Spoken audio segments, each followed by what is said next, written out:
நம்ம இன்றைக்கி மிளகாய் குருமா பண்ண போகிறோம். எப்படி பண்ணுறதுன்னு பார்க்கலாம். அடுப்பில் ஒரு கடாய் வச்சுருக்கேன். கடாய் சூடானோடனே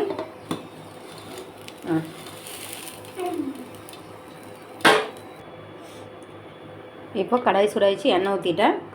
2 தக்காளி போட்டுக்கலாம். 5 பல் பூண்டு,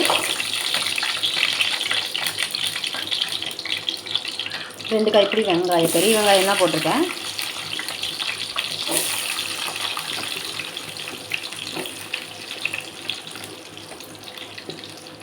ஆறு பெரிய வெங்காயத்தை அதாவது மீடியம் சைஸ் வெங்காயத்தை ஒரு 4 வெங்காயம் இருக்கும் மீடியம் சைஸு. ஒரு கொத்து கருவேப்பிலை,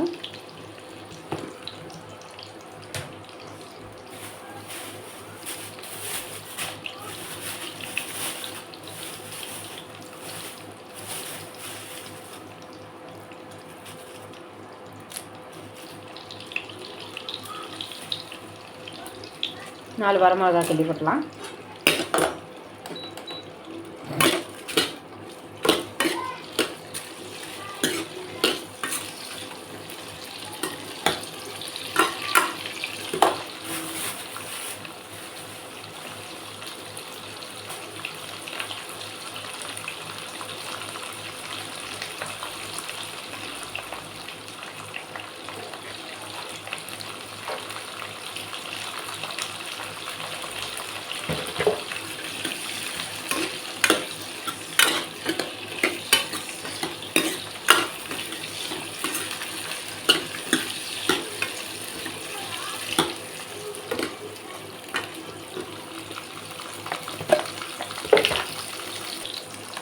சோம்பு 2 ஸ்பூன் போட்டு, இந்த சீரகம் 2 ஸ்பூன் போட்டிருக்கேன்.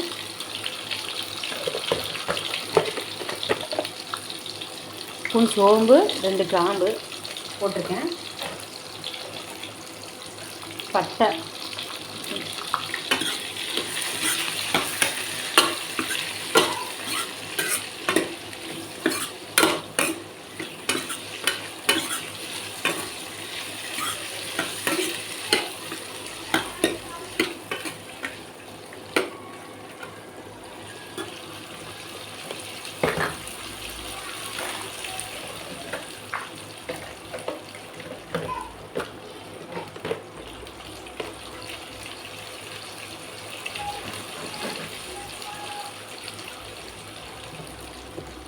மேரக்காய் நல்லா சுத்தம் பண்ணி வச்சுட்டு பொடி பொடியாக நறுக்கி வச்சுக்கலாம். வெங்காயம் வணங்குறதுக்குள்ளே பொடி பொடியாக நறுக்கி வச்சுக்கலாம்.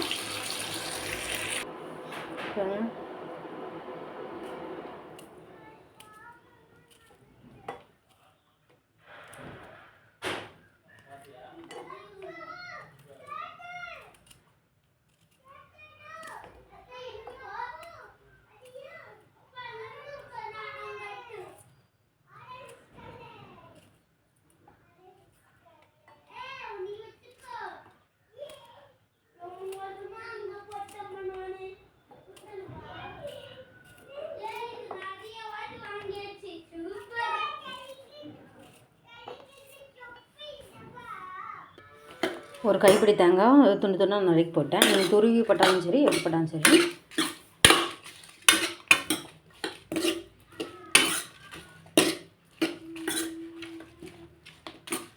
அடுப்பு ஆஃப் பண்ணிட்டேன். இன்னும் இது ஆறுனதுக்கப்புறம் அரைச்சிட்டு பார்க்கலாம்.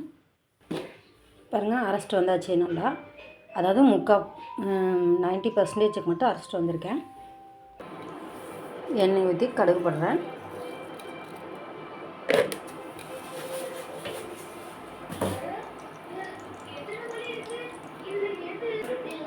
கருவேப்பிலை போடலாம்.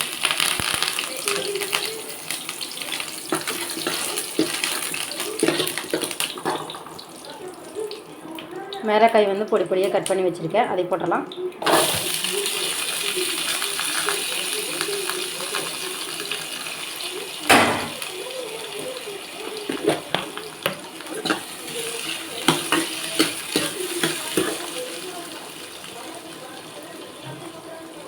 உப்பு 1 ஸ்பூன் போட்டலாம்.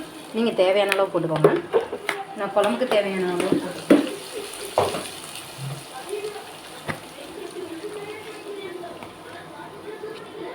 மஞ்சத்தூள் 1 ஸ்பூன்,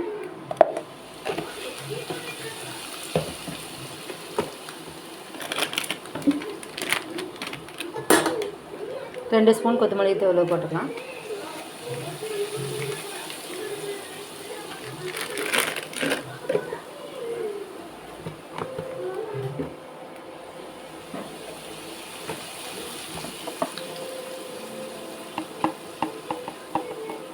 கால் ஸ்பூன் மிளகுத்தூள்,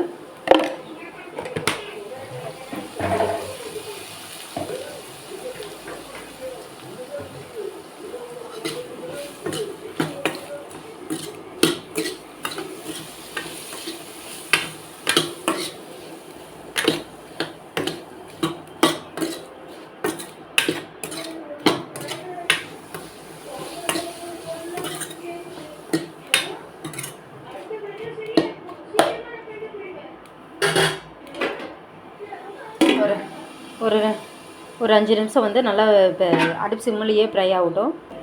பார்க்கலாம் பாருங்கள் எந்த அளவுக்கு இதாக இருக்குங்க. தண்ணி அதே விடுது, நான் வந்து தண்ணி ஊற்றலை. இப்போ இதில் வந்து நம்ம அரைச்சி வச்சா மசாலாக்குள்ளே போட்டுடலாம்.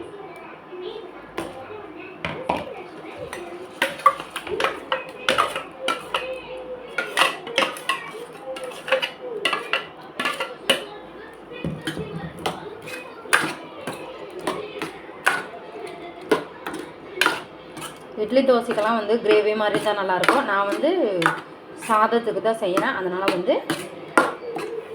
தண்ணி தேவையான அளவு ஊற்றி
பாருங்க இந்த அளவுக்கு ஊற்றிருக்கேன்.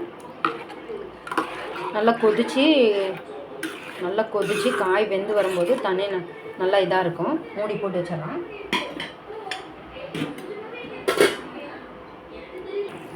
பாருங்கள் எந்த அளவுக்கு நல்லா கொதிட்டு. உப்பு காரமெல்லாம் இந்த ஸ்டேஜில் செக் பண்ணி போட்டுக்கோங்க. பாருங்கள்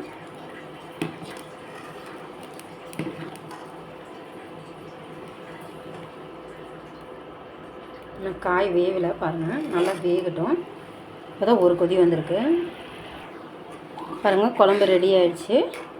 பாருங்கள் எந்தளவுக்கு திக்னஸ் ஆகிடுச்சுன்னு. சாப்பாட்டுக்கு இது போதும். ரொம்ப கிரேவியாக இருந்ததுன்னா சாப்பிட்றது கொஞ்சம் குழந்தைங்க விருப்பப்பட மாட்டாங்க எங்கள் வீட்டில். அதனால் வந்து நான் இதோடவே ஆஃப் பண்ணிடுறேன். உங்களுக்கு வேணும்னா கிரேவி மாதிரி வேணும்னா இன்னொரு 5 நிமிஷம் கொதி விட்டிங்கன்னா நல்லா திக்காயிரும்.